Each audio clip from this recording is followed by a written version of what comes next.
नमस्कार दोस्तों, आप सभी लोगों का IBGS सेंटर में स्वागत है। मेरा नाम इंद्रभान। जो इस चैनल पर नया है कृपया सब्सक्राइब करें। आज का लेक्चर है दोस्तों मध्यकालीन भारतीय इतिहास पर आधारित है आज का लेक्चर।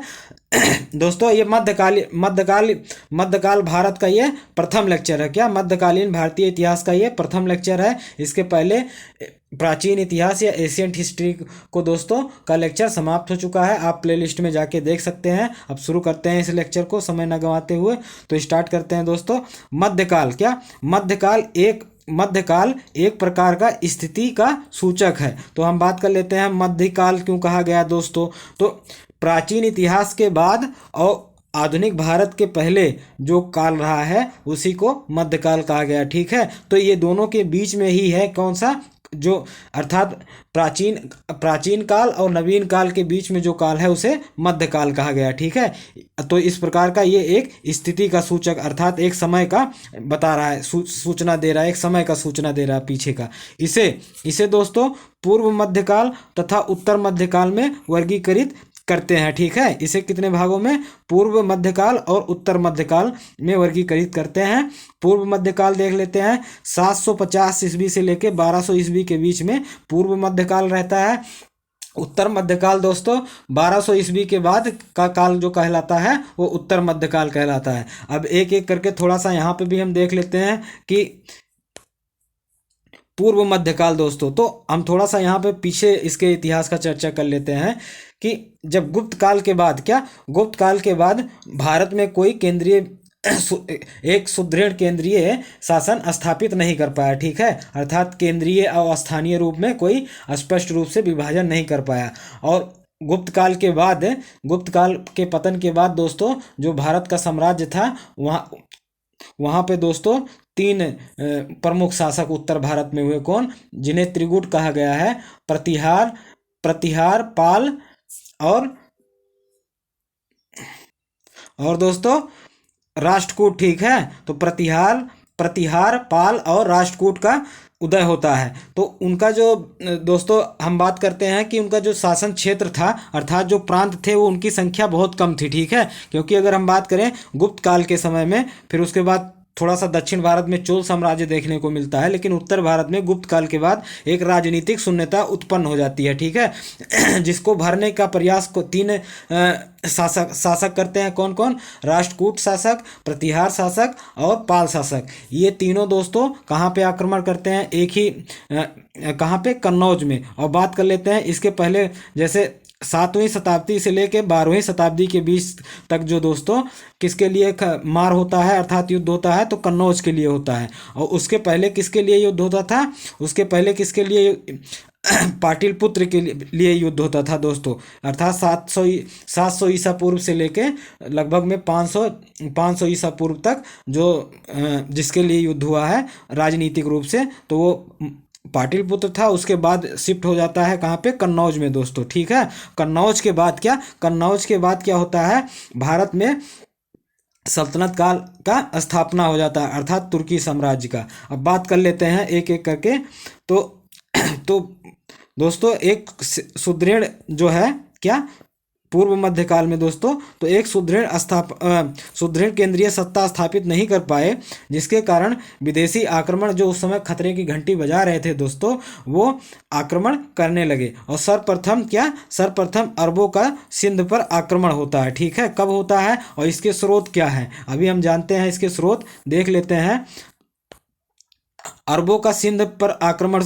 ठीक है, तो ये स्रोत भी दोस्तों पूछता है, बहुत बार क्वेश्चन में पूछा गया है, इसे दिमाग में छाप लीजिए दोस्तों। तो इसके स्रोत दो हैं, चचनामा में इसकी व्याख्या की गई है और फतहनामा में भी इसका वर्णन किया गया है। चचनामा दोस्तों अरबी से फारसी में अनुवाद है। क्या, पहले ये अरबी भाषा में था, फिर इसके बाद फारसी में अनुवाद किया गया है। और इसके रचनाकार कौन है, अली अहमद। ठीक है, इसके रचनाकार हैं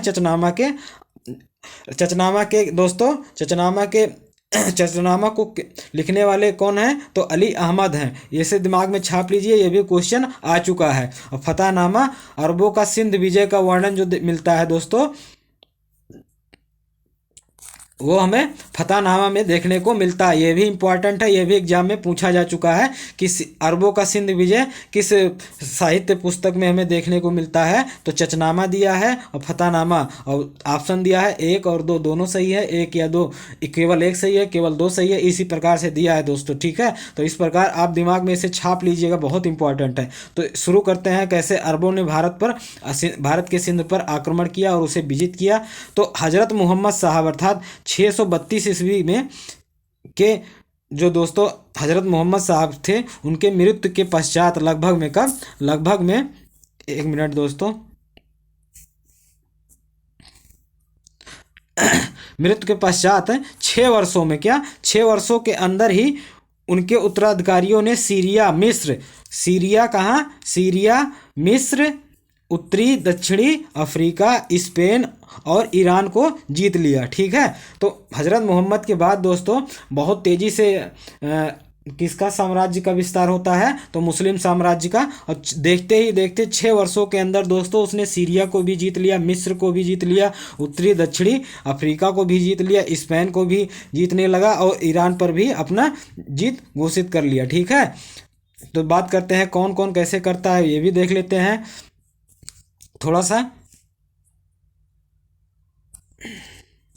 तो अपने इस विजय अभियान से प्रेरित होकर अरबियों की भारत पर ललचाई निगाहों से देखा, अर्थात जब इतने सारे राज्य को, क्या दोस्तों, इतने सारे राज्य को मुस्लिम साम्राज्य ने जीत लिया, तो उनकी नज़र किस पे, भारतीय उपमहाद्वीप पर पड़ी। जो भारतीय उपमहाद्वीप पे पड़ी तो उसे क्या करना चाहा दोस्तों, तो लूटना चाहा। ठीक है, लेकिन 712 ईस्वी तक कोई महत्वपूर्ण सफलता प्राप्त नहीं हुई, क्योंकि हूणों का आक्रमण होता है, वो सब जैसे गुप्त काल में ये सब झेला जा चुका है। उसके बाद प्रतिहार दोस्तों, पाल वंश का, इन सभी का थोड़ा सा उदय देखने को मिलता है। तो इन लोगों को कोई स्पष्ट रूप से एक सफलता नहीं मिलती है, कब तक, तो 712 ईस्वी तक। लेकिन दोस्तों ठीक है, प्रथम अब बात कर लेते हैं, प्रथम जो हुआ था भारत पर प्रथम अब अरब आक्रमण खलीफा उमर के समय में, क्या खलीफा उस समय उमर थे, तो 636 ईस्वी में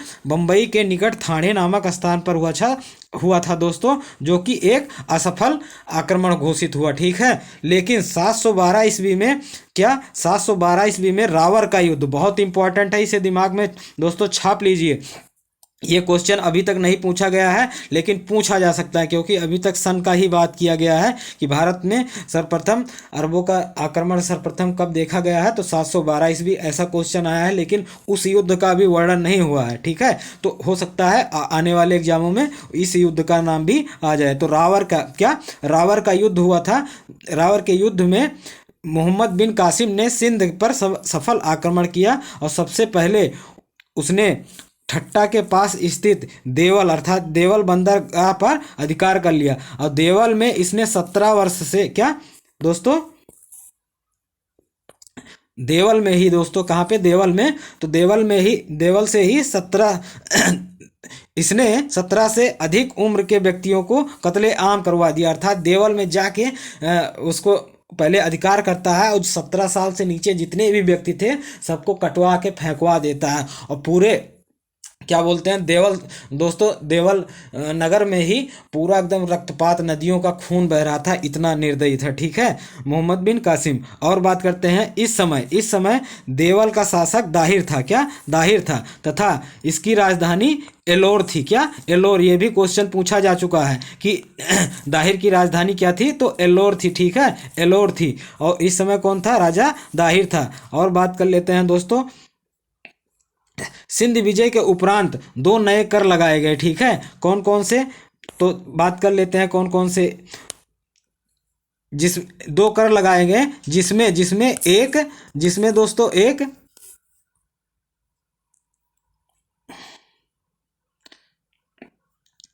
जिसमें एक जजिया कर था जो कि एक धार्मिक कर था, और दूसरा खिराज, ठीक है, दूसरा खिराज जो भूमि कर था। यह उपज का 2/5 से लेके 1/4 तक होता था दोस्तों। तो दो प्रकार के कर लगाए गए। कब? तो सब सर्वप्रथम अगर हम बात करें जजिया और खिराज कर जो है वो लगाया गया, तो कब लगाया गया? 712 ईस्वी के बाद, सिंध विजय के बाद, अरबों द्वारा सिंध विजय के बाद। तो सर्वप्रथम जजिया और खिराज कर किसने लगाया? तो अरबियों ने लगाया, ठीक है, ये क्वेश्चन याद रखिएगा।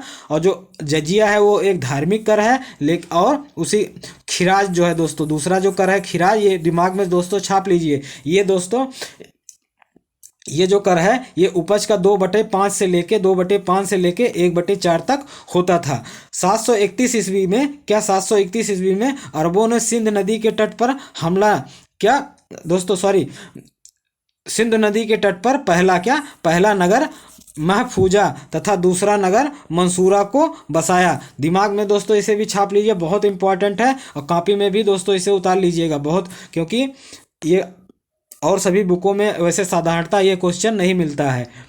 तो पहला जो है क्या, पहला नगर किसने, सिंध नदी के तट पर पहला नगर जो है महफूजा है। दूसरा नगर दोस्तों मंसूरा है। तो किसने इसे बसाया? तो मोहम्मद बिन कासिम ने बसाया। देवल विजय के बाद मोहम्मद बिन कासिम ने तिरून और सेहवान सीसर की विजय करके सिंधु नदी को पार कर लिया, ठीक है। तो उसके पहले क्या था, कहाँ पे? उसके पहले दोस्तों ये देवल पे आक्रमण करता है। वहाँ पे 17 साल से कम चाहे स्त्री हो पुरुष हो कोई भी हो, सबको कटवा के फेंकवा देता है। फिर उसके बाद क्या होता है, कुछ दिन तक ये वहाँ विश्राम करता है। उसके बाद 2 नगरों की स्थापना करता है, मोहम्मद बिन कासिम, महफूजा और मंसूरा। तो माह से स्टार्ट होता है, और मोहम्मद बिन कासिम ने इसको चलवाया था, ठीक, इस नगर को बसाया था। तो इसे दोस्तों दिमाग में छाप लीजिए।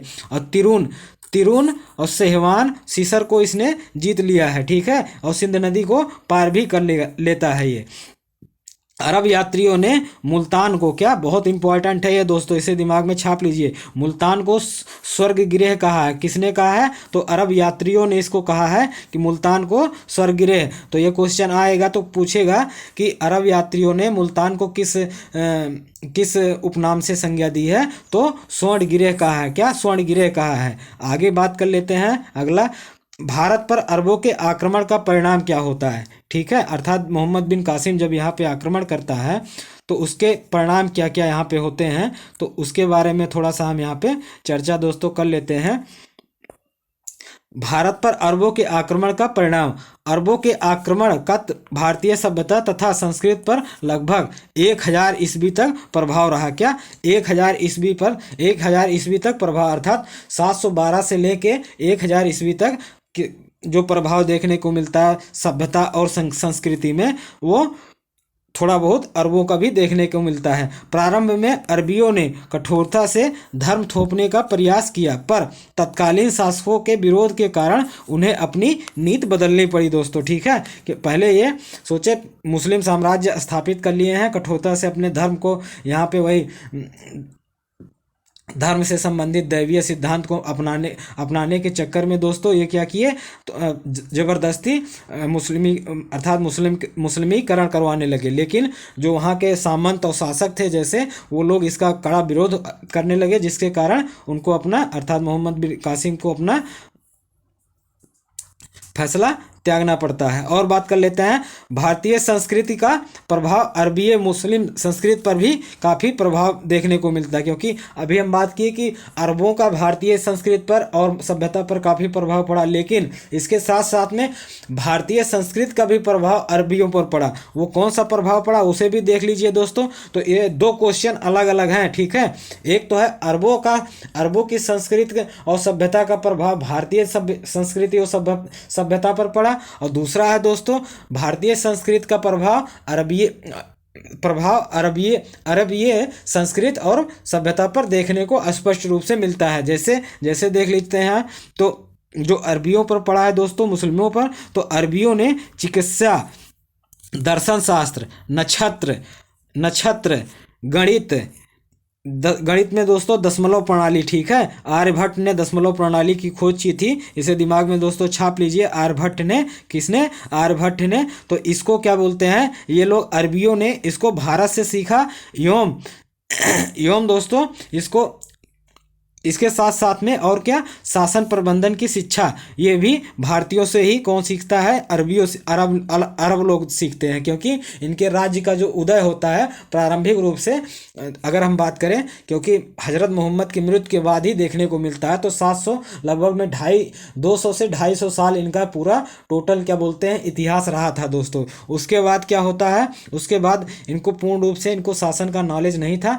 ये भारतीयों से काफ़ी चीज़ों को ग्रहण करते हैं, उसके साथ साथ में जो चीज़ें सीखते हैं उसको यूरोप में फैलाने का भी कार्य कौन करता है? अरबवासी, क्योंकि ये व्यापारी का कार्य भी काफ़ी करते थे। तो ये लोग भारत से सीखे, उसको बाद यूरोप में कौन फैलाते हैं? अरबवासी लोग फैलाते हैं। ऐसा क्यों? क्योंकि उन पर जब भारत में वो आए तो उन पर भारतीय संस्कृति का गहरा प्रभाव देखने को मिलता है दोस्तों।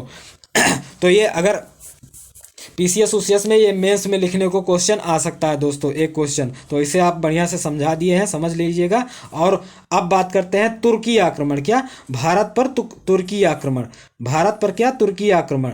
इसके पहले अरब के, तो अरबों के बाद तुर्कों ने भारत पर आक्रमण किया। तुर्क चीन के उत्तरी पश्चिमी सीमाओं पर विशाल साम्राज्य स्थापित था। क्या? तुर्क जो है, तुर्क समाज जो है वो चीन के उत्तरी पश्चिमी दोस्तों, क्या, उत्तरी पश्चिमी क्षेत्र पर काफी विशाल साम्राज्य स्थापित कर लिए थे।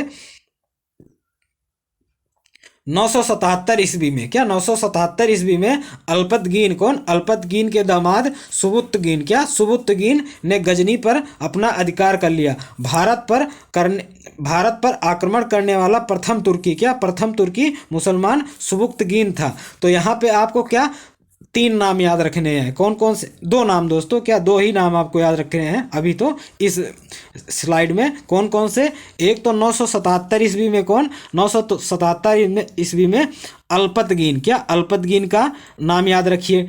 ये कहाँ पे? ये तुर्क अर्थात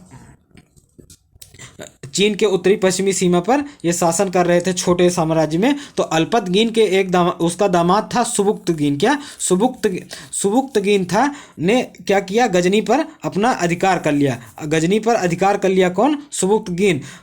और तथा और क्या हुआ? भारत पर आक्रमण करने वाला प्रथम मुसलमान शासक जो था वही सुबुक्तगीन ही था दोस्तों। तो क्यों ऐसा करता है? क्योंकि ये भी लूटने के चक्कर में, क्या, भारतीय समाज को लूटने के चक्कर में और अपने धर्म को प्रसार करवाने के लिए ये भी वही कार्य करता है जैसे अरबवासियों ने भी किया था। और लूटने का भी कार्य कौन अपने मन में लेकर आया? सुबुक्तगीन लेकर आया। आगे बात करते हैं। कह रहा है सुबुक्तगीन ने, क्या, जो सुबुक्तगीन ने हिंदू शाही वंश जिसकी राजधानी उद्भांड थी के राजा जयपाल ने 2 बार उस पर आक्रमण किया। जयपाल अपमान और क्षोभ के कारण आत्महत्या कर लिया, ठीक है, क्योंकि इसे सफलता प्राप्त नहीं हो रही थी। तो ये भी बहुत इंपॉर्टेंट है क्वेश्चन ये दोस्तों। टीजीटी, पीजीटी, पीसीएस सभी जगह आ चुका है। और कैसे आया है ये भी आप, किस टाइप से पूछा गया है ये भी आप जान लीजिए। क्योंकि बच्चे क्या करते हैं ना, बच्चे पढ़ते हैं लेकिन टाइप नहीं जानते हैं किस टाइप का क्वेश्चन पूछा जाता है। रहता तो सब ऐसे ही, लेकिन वो टाइप नहीं जान पाते हैं। तो बात कर लेते हैं। जैसे सुबुक्तगीन ने, क्या, यहाँ पे आपको याद रखना है सुबुक्तगीन हिंदू शाही, क्या, पहला तो ये वंश याद करना है, बहुत इंपॉर्टेंट है। क्योंकि अगर पूर्व मध्यकाल में बात करें तो ये एक काफ़ी शक्तिशाली शासक था, ठीक है, शासक वंश था। कौन था? हिंदुशाही वंश। तो इसकी राजधानी उद्भांड थी। ये भी क्वेश्चन आ चुका है कि हिंदुशाही वंश की राजधानी क्या थी? तो उद्भांड, क्या, उद्भांड थी। हिंदुशाही वंश की राजधानी उद्भांड थी। के राजा जो थे जयपाल, उनको 2 बार क्या करता है? उन पर 2 बार आक्रमण का प्रयास करता है। और क्या कर जयपाल, लेकिन उसे सही से हैंडल नहीं कर पाता है, जिसके कारण जयपाल अपमान और क्षोभ के कारण आत्महत्या कर लेता है, ठीक है। अब बात करते हैं और सुबुक्तगीन के बारे में। तो सुबुक्तगीन की मृत्यु के पश्चात उसका पुत्र महमूद गजनवी। कौन? महमूद गजनवी गद्दी पर बैठता है, ठीक है।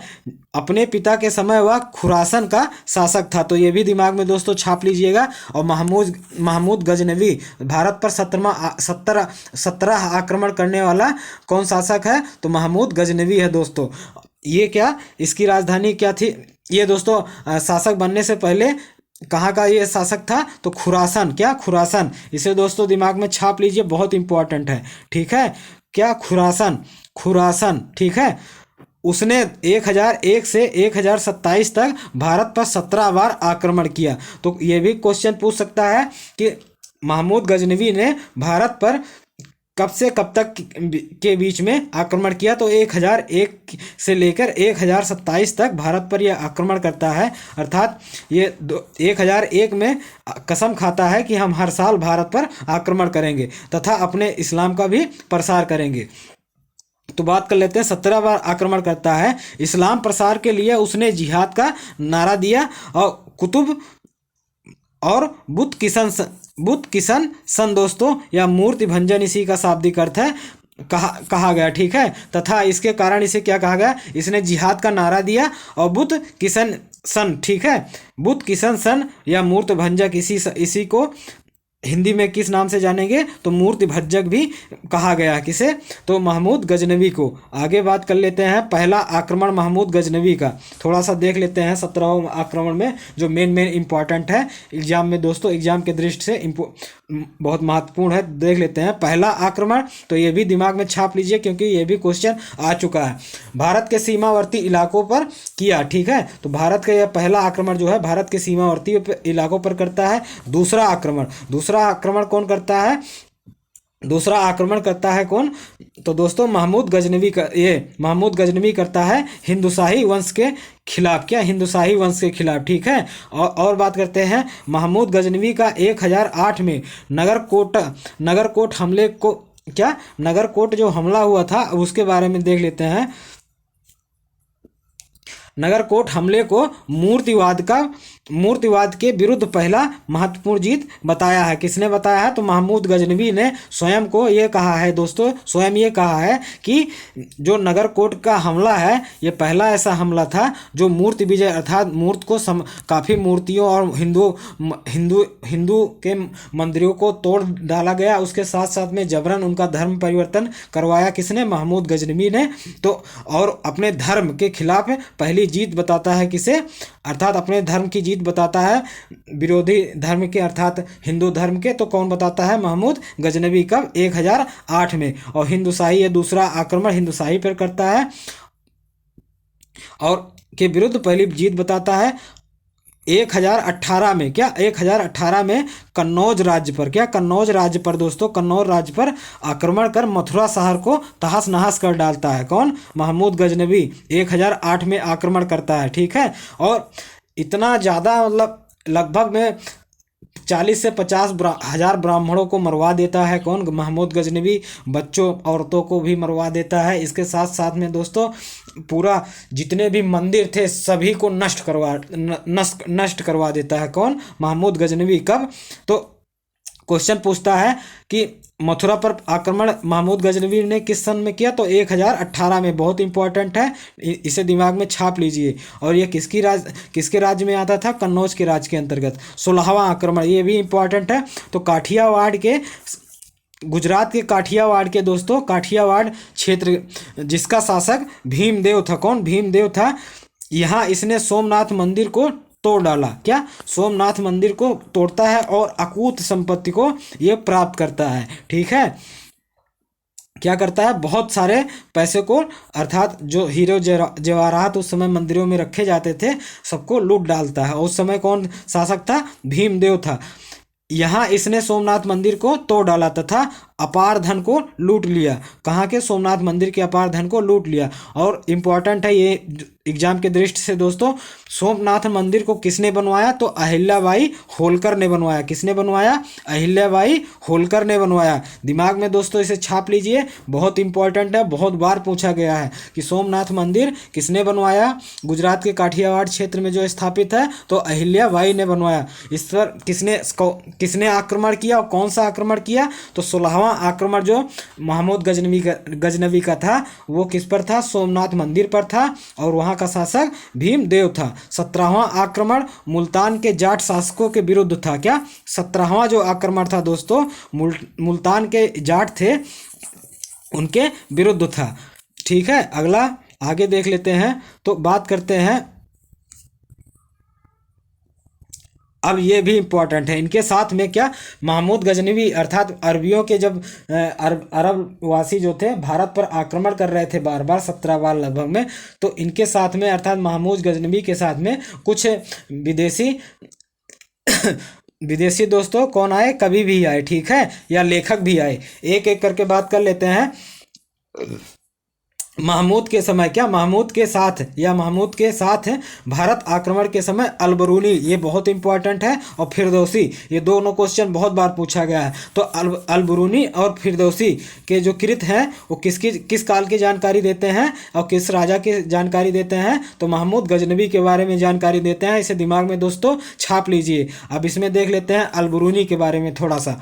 तो बात करते हैं अलबरूनी और फिरदौसी के बारे में। तो अलबरूनी जो था इसकी प्रसिद्ध रचना कौन है? किताबुल हिंद। ये दिमाग में दोस्तों एकदम छाप लीजिए, बहुत बार आया है क्वेश्चन, और इसके रिपीटेड जैसे अगर हम जो बताए थे ना आपको कि लगभग में एग्जाम में 50 से 55% दोस्तों प्रीवियस ईयर क्वेश्चन आता है और 40 से 45%, कभी कभी 50% वो नया क्वेश्चन आता है। तो नए क्वेश्चन में यही सब क्वेश्चन, ये क्या दोस्तों, अलबरूनी की जो किताब है किताबुल हिंद, ये पुरानी समझ लो बहुत बार आ चुका है, तो ये पुराने क्वेश्चन में भी बहुत इंपॉर्टेंट क्वेश्चन है। ठीक है, तो इसे दिमाग में छाप लीजिएगा।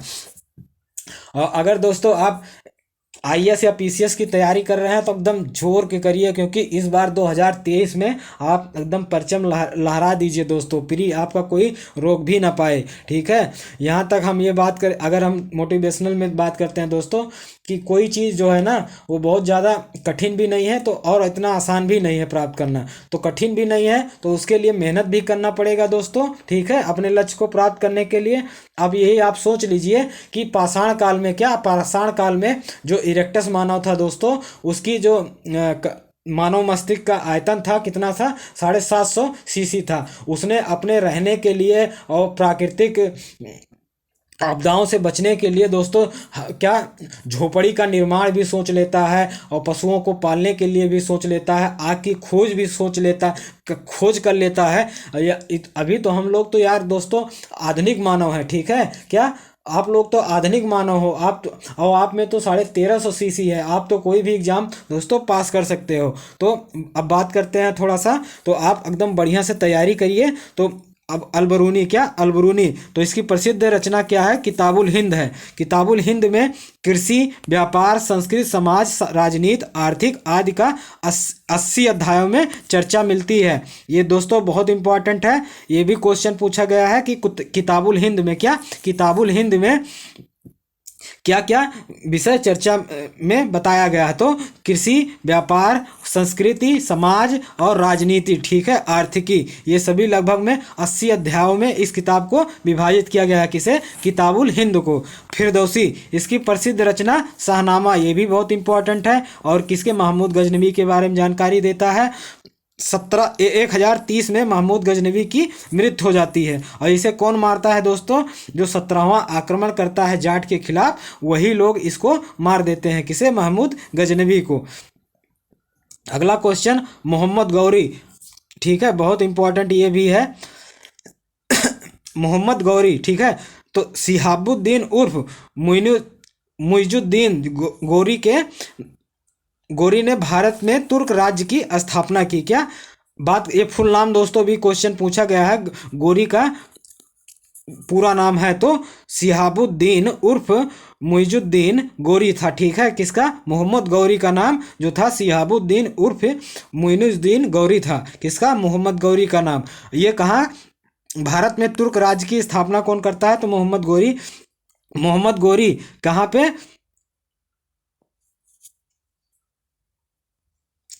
मोहम्मद गौरी ससवानी वंश, कहाँ पे? ससवानी वंश से संबंधित था। तो ये बहुत इंपॉर्टेंट है, कभी कभी पूछ सकता है कि मोहम्मद गौरी किस वंश से संबंधित था? तो ससवानी वंश से। तो इसे दिमाग में छाप लीजिए, ये बड़ा सा है। फिर उसके बाद शाह वह नहीं, ठीक ठीक है दोस्तों। उसने प्रथम क्या उसने अपना प्रथम आक्रमण कब किया था? तो 1175 में मुल्तान के विरुद्ध किया था। गुजरात का शासक मूलराज द्वितीय, कौन? मूल, बहुत इंपॉर्टेंट है, इसे दिमाग में छाप लीजिएगा। मूलराज द्वितीय ने मोहम्मद गोरी को माउंट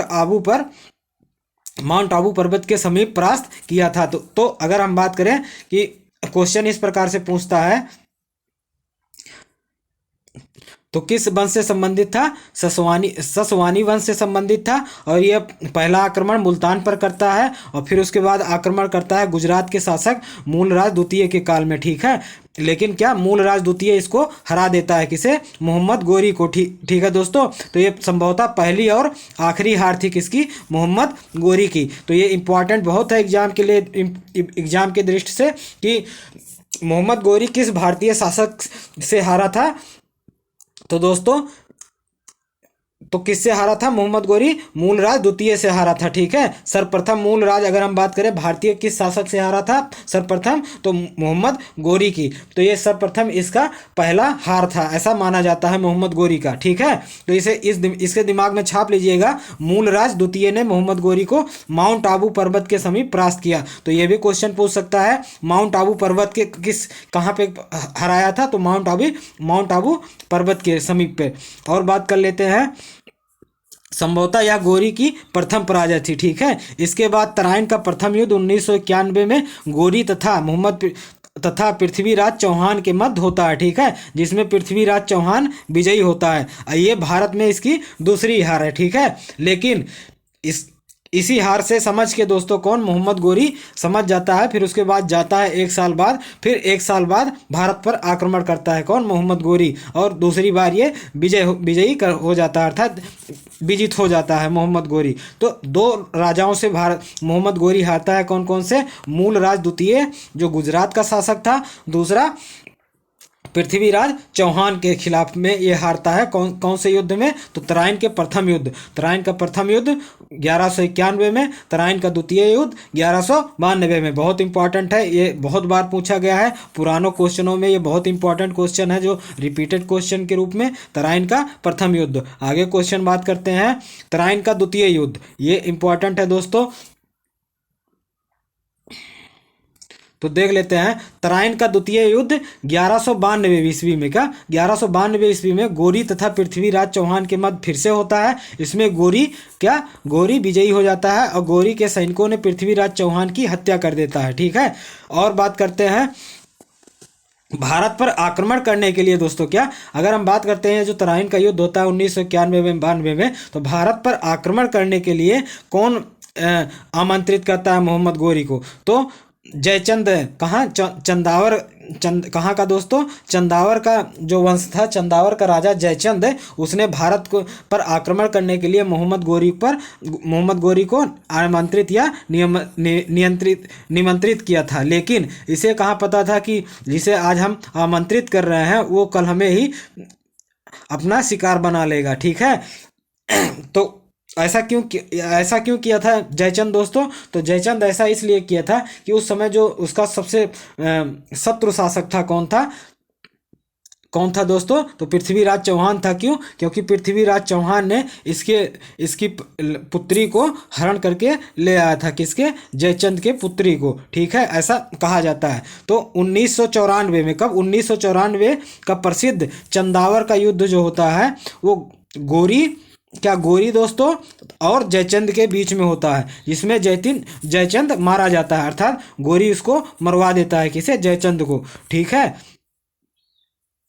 अब इसके बाद कह रहा है, ये इंपॉर्टेंट चीजें हैं दोस्तों, इसे बहुत इंपॉर्टेंट है, यहाँ से एक आधा क्वेश्चन पूछा जाता है। इसके बाद वह अपने सारे विजित प्रांतों को कुतुबुद्दीन ऐबक को सौंपकर गजनी चला जाता है, ठीक है। कौन चला जाता है? तो मोहम्मद गोरी चला जाता है। लेकिन फिर से 1205 ईस्वी में गोरी पुनः भारत आता है, ठीक है। तो ये भी क्वेश्चन आ चुका है कि मोहम्मद गोरी भारत पर दूसरी बार कब फिर से आता है? तो 1205 ईस्वी में। कब? 1205 ईस्वी में आता है। इस समय उसका मुकाबला खुखरो, कौन, खुखरो से हुआ, और हरा कर वह वापस जा रहा था। ठीक है, खुखर, ये भी बहुत इंपॉर्टेंट है दोस्तों, ये भी एग्जाम में आ चुका है। ये कौन थे खुखर, अभी आप यहाँ पे हम बता देते हैं आपको खुखर कौन थे, बहुत इंपॉर्टेंट है। ये हर व्यक्ति कोई आपको नहीं बताएगा, अच्छी चीज़ें हम बता रहे हैं आपको। जैसे 1205 ईस्वी में क्या करता है, ये भारत पुनः आता है और उसका वो मुकाबला किससे करता है, खोखरों से करता है। खोखर उस समय एक जनजात थी, और ये जनजात अपने आप को कौन कहते हैं, जो खोखर हैं दोस्तों, ये अपने आप को हिंदू शाही वंश जो था, क्या हिंदू शाही वंश, अभी पीछे पढ़े थे ना, मोहम्मद गजनवी ने हिंदू शाही वंश पर क्या किया था, आक्रमण किया था, तो उसी के वंशज बताते हैं कौन, ये खुखर, जो खुखर जाति जनजाति हैं दोस्तों, एक तो यही अपने को वंशज बताते हैं किसके, हिंदू शाही वंश के। ठीक है, तो जब ये हरा देता है, फिर उसके बाद कुछ दिन रहता है कहाँ, भारत में, और हरा के फिर ये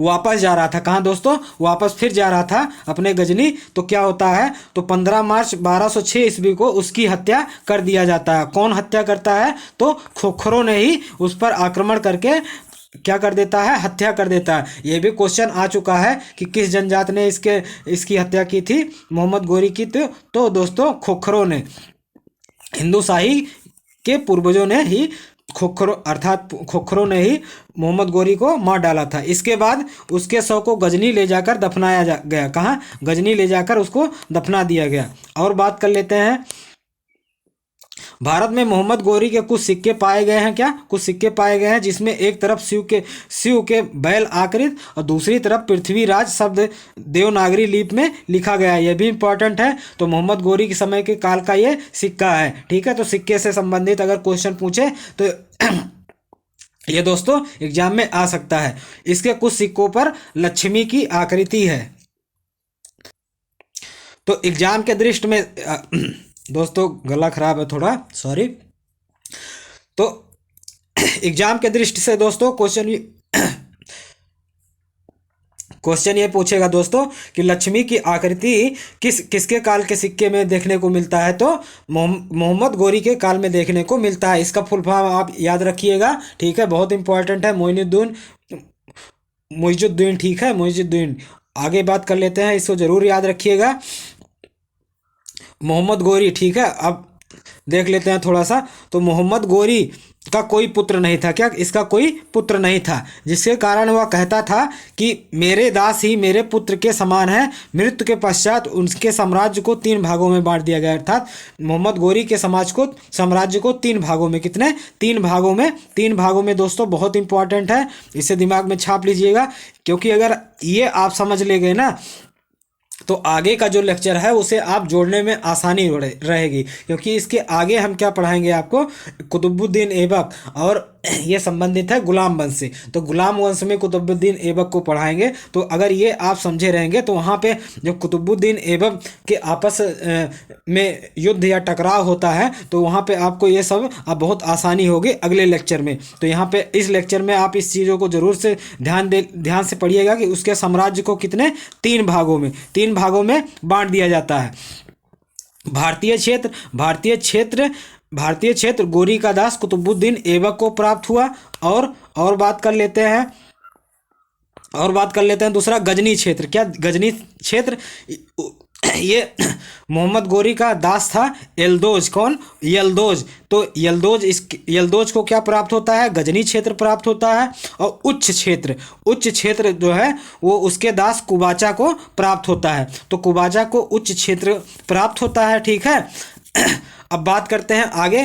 तो कुतुबुद्दीन ऐबक ने कुबाचा को सिंध नदी में डुबो के मार दिया था। और यल्दोज जो था दोस्तों, ये स्वतः ही यह ईरानी जो आक्रमण हुआ था उसमें स्वतः ही, अर्थात खलीफा जो आक्रमण हुआ था, स्वतः ही समाप्त हो जाता है यल्दोज, जिससे इल्तुतमिश के काल में आते आते इसका भय भी बहुत कम हो जाता है। ठीक है, तो दोस्तों ये था दोस्तों स्टार्टिंग का मध्यकालीन भारत का स्टार्टिंग लेक्चर ये अर्थात ये पहला लेक्चर था। अगर आप आईएएस पीसीएस या टीजीटी पीजीटी किसी का भी एग्जाम तैयारी कर रहे हैं दोस्तों, यहाँ तक कि वनडे का भी, तो ये लेक्चर जो भी बताए हैं इम्पॉर्टेंट, बहुत इम्पॉर्टेंट है, वो समझ लीजिए, वही एग्जाम में आता भी है। अगर आप पढ़ ले गए तो कोई भी एग्जाम आपसे दोस्तों ऐसा नहीं है कि आप उस एग्ज़ाम को पास ही ना कर पाएँ, ऐसा हो ही नहीं सकता। और हम सीरीज चालू किए हैं दोस्तों। अगर आप पीसीएस की तैयारी कर रहे हैं, प्री की तैयारी 2023 और 24, तो दोस्तों आप शुरू कर दीजिए तैयारी को, और हमारे लेक्चर को रोज़ 1-2 वीडियो ज़रूर देखिए। हम पूरा आपको लेक्चर प्रोवाइड कर देंगे। और वास्तव में अगर आप पूर्ण रूप से इस पूरे लेक्चर को कंठस्थ कर ले जा रहे हैं, दिमाग में छाप ले जा रहे हैं और 60 नोट्स बना ले जा रहे हैं, तो आपको प्री कोई रोक नहीं सकता है दोस्तों। तो इसी के साथ ये लेक्चर समाप्त होता है। जय हिंद, नमस्कार।